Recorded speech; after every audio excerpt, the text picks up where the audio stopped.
Bueno, estamos con Montserrat Telles aquí en Ciudad de México. Eh, Montserrat pertenece a la Fundación Semilla de Vida, que forma parte a su vez de la campaña Sin Maíz No Hay País, en defensa del maíz nativo mexicano, que hoy se encuentran ahí en una lucha muy significativa, que ahí Montserrat nos va a contar un poquito cómo nace el tema de la campaña y cuál es la situación hoy crítica que está atravesando el tema de la semilla. Bueno, Montserrat, ahí si nos podés contar un poquito de los antecedentes de la campaña, de cómo nació esta lucha en defensa del maíz mexicano, que es centro de origen, frente a los avasallamientos del agronegocio y esta pretensión de imponer forzosamente las variedades transgénicas por parte de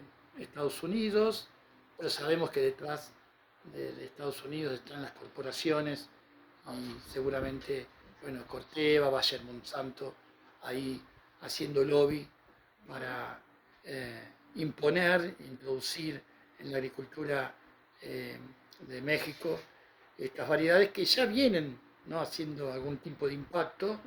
Recordamos nosotros ese trabajo que hizo Ignacio Chapela en su momento, en 2001, que fue un gran trabajo porque demostró la imposibilidad de coexistencia de las variedades transgénicas con las variedades tradicionales. Y bueno, esa lucha hoy que está llevando adelante México eh, es muy importante, no solamente para México, sino para todo el continente. Así es, Fernando, pues muchas gracias por abrir esta conversación. Efectivamente, la campaña nacional Sin Maíz No Hay País pues es un movimiento que responde a los cambios estructurales que comenzó a tener la agricultura en México en la década de los 90 principalmente. Desde luego que con la entrada del Tratado de Libre Comercio que impactó en el fondo, ¿no?, de la estructura productiva agrícola en nuestro país, pues la gente empezó a movilizarse. ¿No? No solamente se abren las barreras hacia la importación de productos que vienen a precios dumping, ¿no?, mucho más bajos de lo que incluso cuesta producirlos y que hacen que pues, la producción nacional no pueda competir contra esos productos, pero también vino acompañado de una serie de políticas que comenzaron a desestructurar eh, todo el sistema público de fomento a la producción nacional, dirigida también al sector campesino, ¿no?, que es el sector social que sostiene la alimentación en nuestro país y que además alberga la cultura y todo el patrimonio biocultural, no solamente en la riqueza genética, sino hasta las cocinas tradicionales mexicanas. Y bueno, se empieza a desestructurar todo este entramado público, se termina la Productora Nacional de Semillas, se termina con Azupo, la investigación pública se abandona, entonces queda completamente desarticulado toda esta estructura que permite proteger la producción nacional y vienen todas las afectaciones producto de la política neoliberal. En ese contexto, la gente empieza a movilizarse y a principios de este siglo se empieza a impulsar el movimiento El Campo No Aguanta Más, que alertaba ya los efectos que tendría la liberalización comercial de los granos básicos, que ya se venía, ¿no? Si bien se firmó en el 94, era hasta inicios de este siglo que se llevan a liberar, no estaba esta prórroga, digamos. Entonces, vienen estas demandas que sientan al gobierno, justamente ahí en el Zócalo, una gran movilización en donde se planteaban, entre otras demandas, que se sacara del Tratado de Libre Comercio los granos básicos.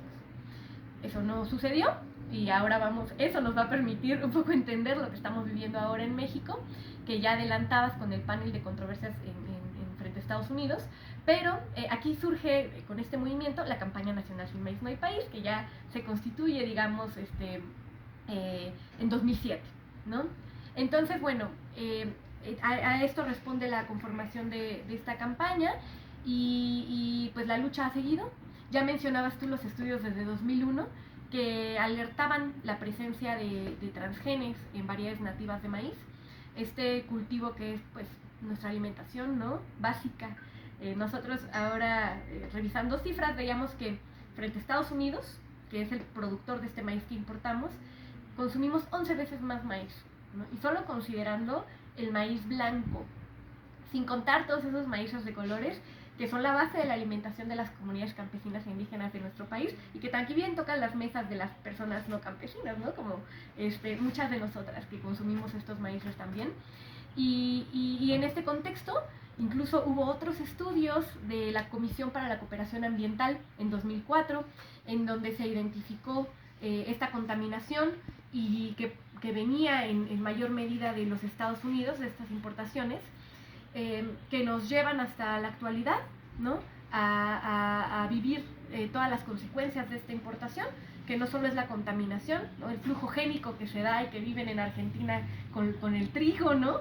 Ya platicábamos, con el maíz, pues llevamos ya décadas con este problema, y ahora el gobierno mexicano en 2023 lanzó un decreto en febrero señalando que no queremos más maíz genéticamente modificado, en donde el predominante pues, es el de la tecnología transgénica, en nuestra tortilla y en toda la masa, ¿no? La industria de la masa, es decir, lo que nos comemos día con día las y los mexicanos, y gradualmente para otras industrias, como obviamente la pecuaria, que es para la que principalmente va este maíz que se importa, y otras, ¿no? Pinturas, plásticos, para lo que ya sabemos que se utiliza el maíz.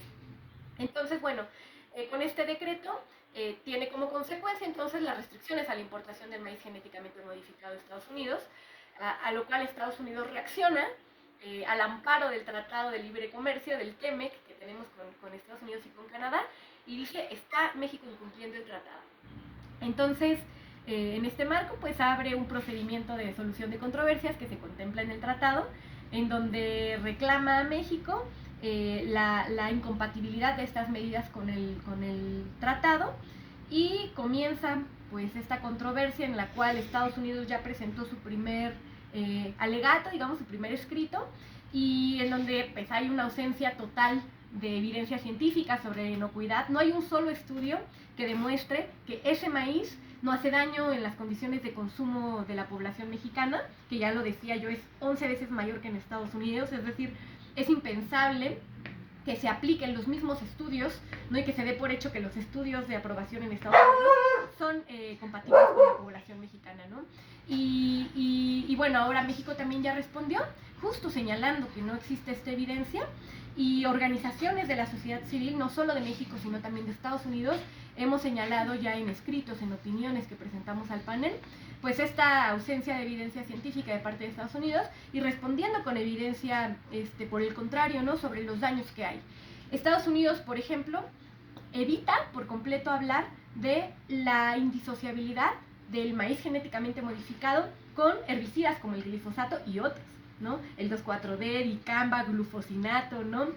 Están asociados a eventos en maíz, y nosotros presentamos todos esos daños, decimos, pues Estados Unidos quiso evitar esta discusión, pero nosotros señalamos al panel, no es posible hablar de maíz genéticamente modificado sin hablar de estos herbicidas, ¿no? Y además que han sido etiquetados como altamente peligrosos, ¿no? Sobre eso hay bastante evidencia. Entonces, bueno, pues es en este contexto en el que nos encontramos, la sociedad mexicana haciendo un llamado a todo el mundo, porque ya lo decías tú con la introducción, es un problema que compete a todas y a todos, ¿no? Así como el trigo en Argentina nos compete a todas y a todos, el maíz les compete a todo el mundo. Si sucede a gran escala, como bueno, desafortunadamente está sucediendo, pero podría ser mucho peor el impacto si se continúa con esta importación. Si sucede esto en México, que es centro de origen y de diversificación, como Argentina lo es del trigo, de domesticación, ¿no? Con todas estas variedades que ya son indisolubles de la cultura argentina, pues así en México, pues ¿qué podemos esperar que pase en otras partes del mundo, ¿no? Con otros cultivos. Entonces, bueno, pues estamos dando esta lucha, hacemos el llamado internacional para que se sumen a ver qué está pasando con el panel. En México tenemos una plataforma que es maiznativo.org, en donde pueden dar seguimiento a lo que está sucediendo, a los documentos oficiales, a las noticias, las opiniones escritas de las organizaciones, donde habrá muchos argumentos que se presentan desde la sociedad estadounidense y mexicana, incluso la canadiense, que rechazaron del panel, pero también está dentro de la discusión emitiendo opiniones. y bueno, para que se sumen a esta lucha y esta defensa y a los llamados futuros que hay a la acción. Te hago una consulta. En esta controversia, en el panel, se han presentado estudios específicos de inocuidad alimentaria por parte de Estados Unidos, que son los estudios que las empresas tienen que presentar en los procedimientos administrativos locales. ¿Se han presentado esos estudios? No, o sea, en Estados Unidos lo que se alega es que tienen procedimientos internos de evaluación de riesgos que pues comprueban la inocuidad de estos productos, ¿no? Sin embargo, lo que nosotras decimos es, pues en ninguno de esos se consideran las condiciones de consumo en la población mexicana. Es decir, esos estudios no son válidos. Sumado a eso, en México, las empresas de biotecnología pueden solicitar permisos para siembra. Digamos, la materia no es la misma, pero vamos a los estudios, ¿no? Para siembra piloto y experimental de maíz genéticamente modificado. Con un estudio, un análisis que haría la COFEPRIS, la Semarnat, ¿no? Sobre los riesgos no solamente ambientales, sino también a la salud, ¿no? En toda la complejidad del término de riesgo, ¿no? De evaluar los riesgos, y no lo han hecho, ¿no? Entonces... ¿No se les exige la normativa? Se los exige, pero no han solicitado los permisos. Claro. Para entrar a esos procedimientos.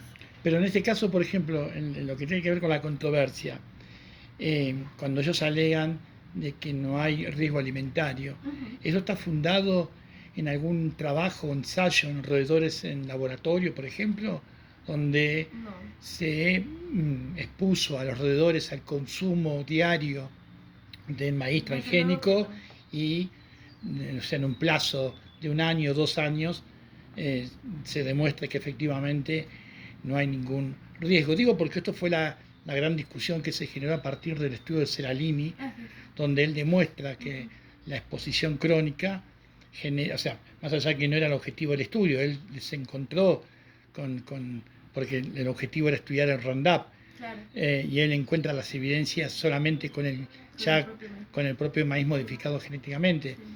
Y digo porque a partir de ese trabajo de Seralini, como no había ningún protocolo en el marco de la OCDE, que fue el gran mérito del trabajo de Seralini, fue justamente contemplar un protocolo para los productos químicos que también se podía aplicar para los OGM, donde los estudios tienen que tener plazos mínimos de 1 año para las cuestiones crónicas y 2 años para carcinogenicidad, cosa que en Argentina ni siquiera se está cumpliendo, digamos, porque antes se invocaba la OCDE, pero no se cumple con estas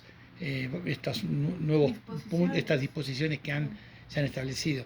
O sea que ni siquiera eso se ha presentado como prueba para invocar la inocuidad alimentaria, que no es solamente del maíz, o sea, de todos los transgénicos. Ni siquiera eso. No. Desde luego que no. Era vos. Hay una sección que es minoritaria del escrito de Estados Unidos, que es público, en la página que les compartí pueden conocerlo, en donde hablan de las bondades de la biotecnología. Claro. ¿No? Y entonces son estudios, ahí nosotros en Semillas de Vida presentamos nuestra opinión e identificamos varios de esos estudios, cómo son financiados por las empresas, ¿no? Claro. Entonces citan estudios de Corteva AgriScience, ¿no? La segunda corporación más grande del mundo en términos del mercado de semillas, ¿no? Y demás conflictos de este tipo, blogs de organizaciones como desde la sociedad, ¿no? Civil, que apoyan los organismos genéticamente modificados. Es decir, hay una ausencia de evidencia tremenda. Es público, lo pueden ver, ¿no? Y es parte también de lo que México contesta en su escrito. No es posible que no reclamen que se tiene que dar una discusión con base científica, y ellos no presentan ninguna evidencia, porque además hay que decirlo, no existen estos estudios para el consumo de la población mexicana, si bien puede haber estas disposiciones, ¿no? Pero a ver, en México consumimos 3 veces al día, desayunamos, comemos y cenamos maíz, ¿no? En términos generales, o sea, es como medio kilo per cápita de consumo al día de maíz. O sea, es una cosa tremenda.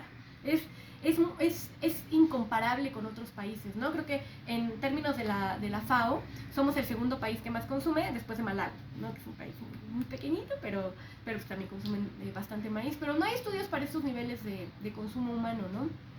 Y más allá también del riesgo de la contaminación genética, porque hay, digamos, ¿qué evidencia? ¿Presentar alguna evidencia a decir que no hay riesgo de la contaminación cruzada ambiental por el flujo de genes. No es algo que no mencionan. Y es algo que desde México y desde las organizaciones sociales que estamos participando, tanto en México como en Estados Unidos, hemos señalado, ¿no?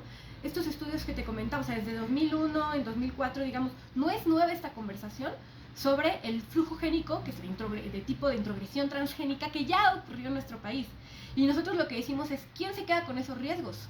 Estados Unidos no asume en lo más mínimo la responsabilidad ni de hacer las evaluaciones ni de qué pasa después de que este riesgo ya ha sucedido, ¿no?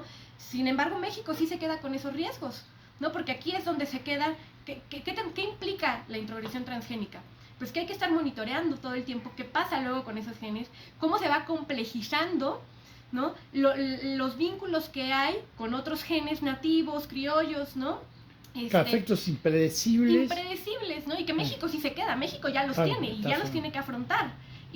Con el riesgo de pérdida total, digamos. Por supuesto. Y Estados Unidos no tiene ninguna responsabilidad y por el contrario, pone la carga de la prueba en México, ¿no? Y lo que nosotros decimos es, quien está promoviendo la tecnología es Estados Unidos y sus empresas. Tienen que demostrar que no hace daño para que nosotros compremos.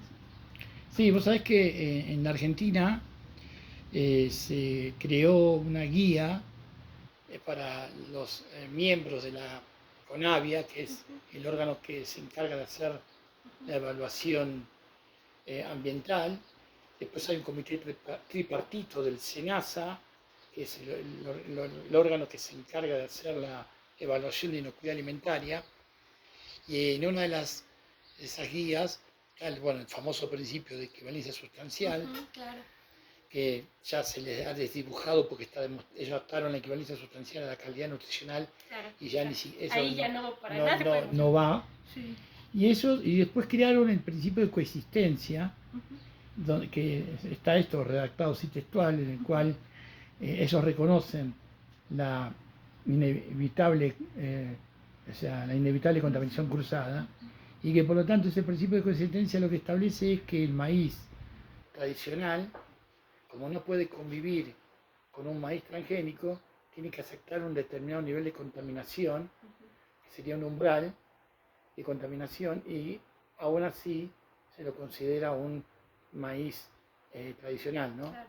Nosotros lo cuestionamos porque eso viola, digamos, el propio Código Civil inclusive, porque, digamos, el daño es la modificación de un estado de situación que no permite volver las cosas a su estado anterior. Claro.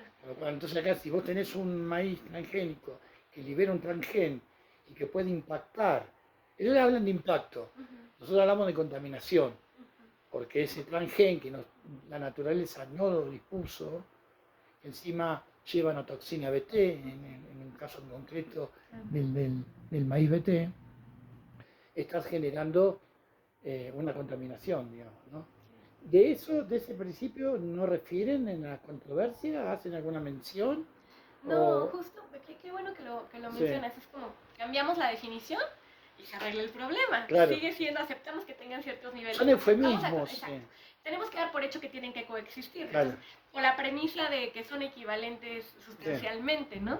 Y bueno, hay que decir que en el TEMEC hay una disposición que en México se percibe como un beneficio que no ha sido cumplido por Estados Unidos, y es el concepto de la presencia en bajos niveles.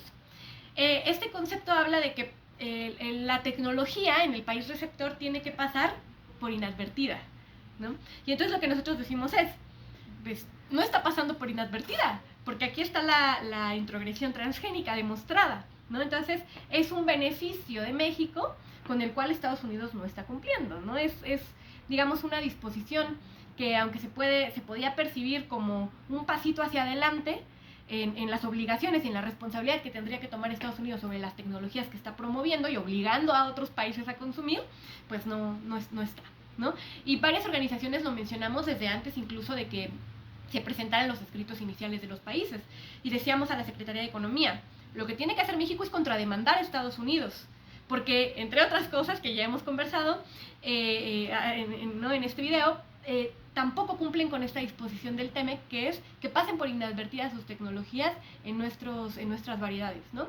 Sin embargo, se sigue, desde luego, basando toda la narrativa estadounidense en la equivalencia sustancial, ¿no? Y lo que nosotros decimos creo que es en la opinión escrita de ANEC, esta asociación, quien lo menciona en su escrito, en su opinión, dice, no pueden ser equivalentemente sustanciales, ligados justo a las propiedades nutricionales y demás, y lo ejemplifican con distintas preparaciones del maíz en México, con maíz nixtamalizado, como con un maíz genéticamente modificado no se pueden hacer ciertos atoles, ciertas masas, ¿no? Entonces decimos, es evidente que no son lo mismo, ¿no? No pueden ser equivalentes sustancial. Y esto está ligado a patrimonio biocultural, porque la diversidad de preparaciones que se pueden hacer y de usos que se le da a cada variedad de maíz existente, entonces, es tan grande casi como cada localidad en la cual se produce y consume maíz, ¿no? Porque esas variedades que se han conservado están ligadas al consumo, a lo que nos gusta consumir en cada localidad, lo que consideramos que nos nutre más, que nos sostiene la vida cotidiana, ¿no?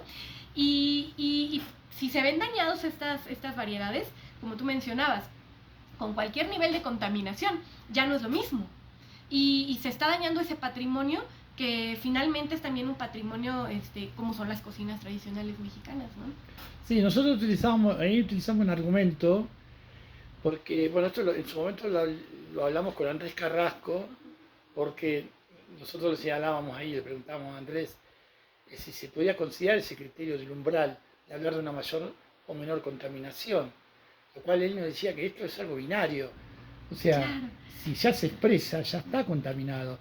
El estudio, si vos haces un estudio de PCR, que es como una especie de tirita que te muestra si hay o no un transgen, que es lo que utilizan ellos para demandar a alguien que, digamos, está utilizando su tecnología, lo cual después no se analiza si es voluntario o accidentalmente, que es el famoso caso de compañero Percy en Canadá, digamos, ¿no? Que fue incidental. Es más, él lo que decía, no se puede decir es o más o menos transgénico, ya es un transgénico. Y nosotros utilizamos un paralelismo con el test de embarazo. Digamos, el test de embarazo vos me dices, no es, estás medio más o menos embarazada. El embarazo está, acá pasa lo mismo. Claro. O sea, está, ya se expresa el transgen en el cultivo, digamos, ¿no? Claro. Y eso también, de alguna manera, bueno, los coloca en una situación más que absurda, burda, digamos, ¿no? Claro. Porque es muy débil el argumento. Y nosotros como abogados también utilizábamos este argumento, que es como si se produce un accidente automovilístico. Entonces, si el accidente fue un simple raspón, ¿no? Sería como no indemnizable. Es decir, no, bueno, mira, es de menor cuantía. Claro. Va a haber reparación recién si se te rompe un farol, claro, o hablamos, no sé, de un 20% de... Sí, con lo cual eso no tiene fundamento en el Código Civil nuestro, al menos, claro, ¿no? Era como te decía yo, el concepto de daño. O sea, el daño, o sea, comprende una modificación de estado de situación. Claro. Que no es necesariamente a veces un perjuicio. O sea, los casos, por ejemplo, de la vecindad, que se dan, por ejemplo, si vos tenés un aire acondicionado que larga el goteo, ese goteo vos tenés que tratar que caiga en tu propiedad.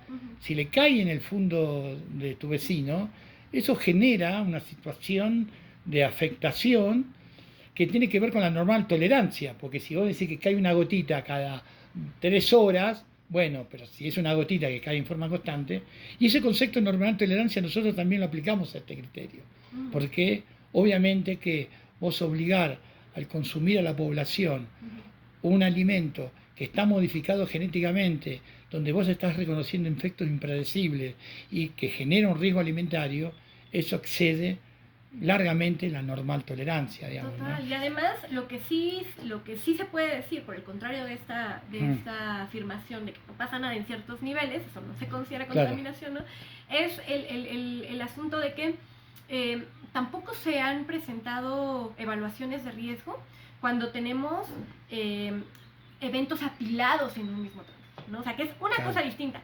Digamos, el todo es más que la suma de las partes. No podemos decir, el riesgo de este evento y de este, pues nada más juntamos y... No, o sea, la naturaleza interactúa de otra forma, de manera compleja. Una sinergia, ¿no? Digamos. Que exacto, no es lo mismo sí, A más B y AB por separado. Claro, sí.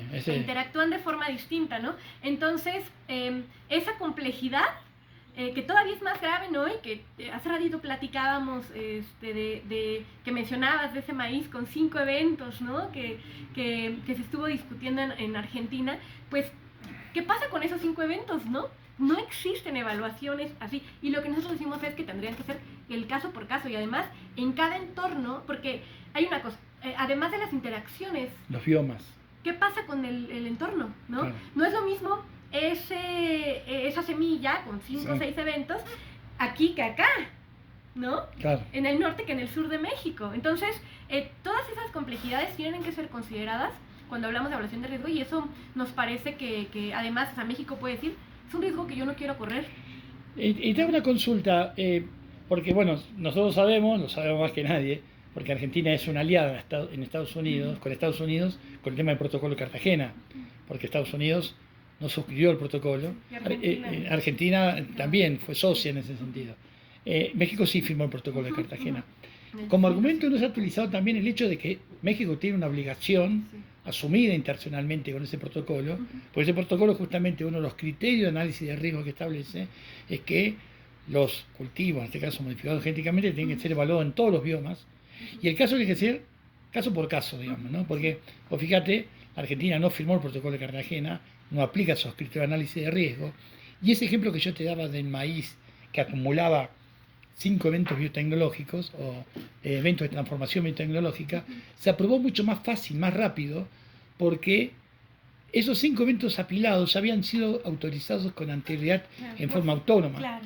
Y la normativa establece que cuando una semilla acumula eventos apilados que ya fueron aprobados con anterioridad, no necesita pasar por la segunda fase. Como si fueran lo mismo. Claro, que eso es lo que nosotros cuestionamos, es uno de los puntos que la Corte Nacional tiene que definir, porque nosotros ahí lo que hablamos es, desde el punto de vista jurídico-ambiental, de una regresión, digamos, ¿no? Porque esa normativa que excluye la segunda fase de análisis para los eventos apilados no estaba contemplado inicialmente.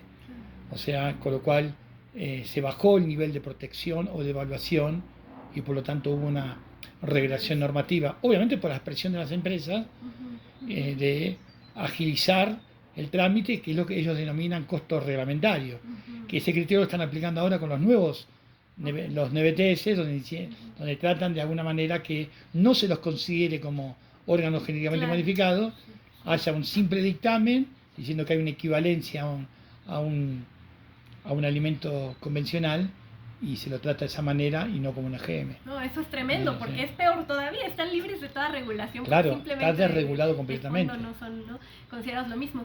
Pues sí, en la defensa de México, pero también Semillas de Vida, en la opinión que presenta, señala que el propio TEMEC obliga a las partes a cumplir con sus obligaciones compromisos internacionales, ¿no? Y señalamos, desde luego, México es parte de del CBD, del Protocolo de Nagoya, y pues el principio 15 de la Declaración de Río, todos estos elementos internacionales que México tiene que atender, ¿no? Y con base en el propio tratado, no estamos ni siquiera sacándonos de la manga que tenemos que cumplir con ellos, ¿no? Es reconocido por el propio tratado estos compromisos medioambientales que México tiene que cumplir, ¿no? Entonces, y además de estos compromisos internacionales, en términos internos, no es nueva esta decisión, ¿no? Estados Unidos, por ejemplo, señala, hubo un cambio de gobierno, no hubo nueva ciencia, simplemente hubo un cambio de gobierno y cambia la posición de México. Cosa que es mentira, ¿no? Ya teníamos todo este repaso desde principios de siglo que mencionábamos, 2001 se encuentran esta introgresión transgénica, este informe del 2004 de la CCA que señala cuáles son los riesgos, ¿no? Y cómo se pueden mitigar estos riesgos, como el freno a las importaciones, ¿no? Y luego viene toda la discusión que se ha dado con la demanda colectiva contra el maíz transgénico desde hace 10 años, en donde el propio gobierno mexicano ha tenido un enfoque precautorio, ¿no? Hay una medida cautelar.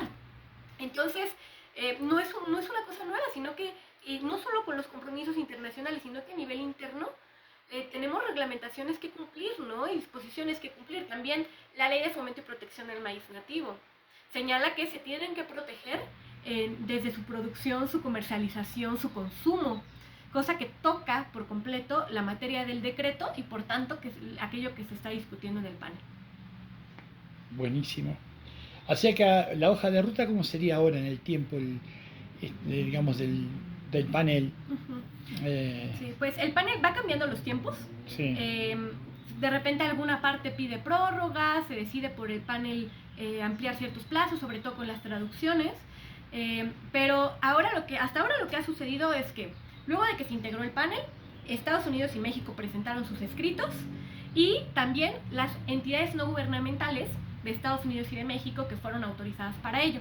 Hay 5 de México y 4 de Estados Unidos, me parece 3 o 4 de Estados Unidos. De entre todas esas, solo una apoya la agroindustria, es completamente respalda la posición de la industria biotecnológica, pero todo el resto de organizaciones pues, tienen una posición sumamente crítica con la postura estadounidense de obligar a nuestra población a consumir su maíz genéticamente modificado. Y ahora, después de esto, también Canadá, que entró al procedimiento como tercera parte interesada, va a presentar ahí algunos argumentos. Luego viene una segunda ronda de escritos de las partes, donde Estados Unidos y luego México vuelven digamos, contestan estos primeros argumentos que presentaron. Y luego viene una etapa de audiencias que van a hacer aquí en México. Están, me parece, ahorita en la línea del tiempo en junio, pero es muy probable que se recorran. Hay que estar constantemente viendo cómo se actualiza la línea del tiempo. Y bueno, la decisión final del panel, yo creo que hasta finales de año, ¿no? Septiembre ahorita es que se prevé, pero puede ser todavía después. ¿Esas audiencias van a ser públicas o son cerradas? No lo sabemos todavía. Ah. Estamos viendo lo que quisiéramos en caso de que no se plantearan como públicas, es nosotros buscar la manera de que se hagan públicas, ¿no? Porque además en el propio capítulo 31, que es del tratado comercial, que es el que regula las soluciones de controversias, se establece que estos procesos tienen que ser completamente abiertos y transparentes, a diferencia de las consultas técnicas, que son previas a las instalaciones de los paneles, ¿no? Pero ya el panel tiene que ser completamente transparente, ¿no? Entonces hay manera de pedir, ¿no? De exigir que se haga abiertas. Uh-huh. Buenísimo. Y después, allá hablando sobre la fundación, ¿cuándo nació? ¿Cuál es el trabajo que viene haciendo territorialmente? Claro, pues Fundación Semillas de Vida, así, Sí. en ese mismo contexto que nace la campaña Sin Maíz No Hay País, pues empiezan a surgir organizaciones de la gente que se está movilizando, ¿no? En 2006 empieza ya la organización, en 2007 se constituye formalmente y desde entonces hemos atendido el primer eslabón de toda la problemática alimentaria, que es la semilla, ¿no? Lo que nosotros decimos es que una alimentación sana debe de ser desde la semilla, ¿no? Y que las semillas deben de conservarse en manos campesinas, porque si las pensamos fuera de los sistemas culturales, productivos, campesinos, nos ubicamos ya en otras dinámicas que están apegadas a la industria. Lo que decimos es, para conservar la soberanía alimentaria, la diversidad genética y cultural, las semillas tienen que estar en manos campesinas, libres de toda propiedad intelectual, ¿no? Entonces, trabajamos en distintos proyectos, por ejemplo, con la instalación de fondos comunitarios de semillas, acompañamos esos procesos siempre en las manos completamente de las comunidades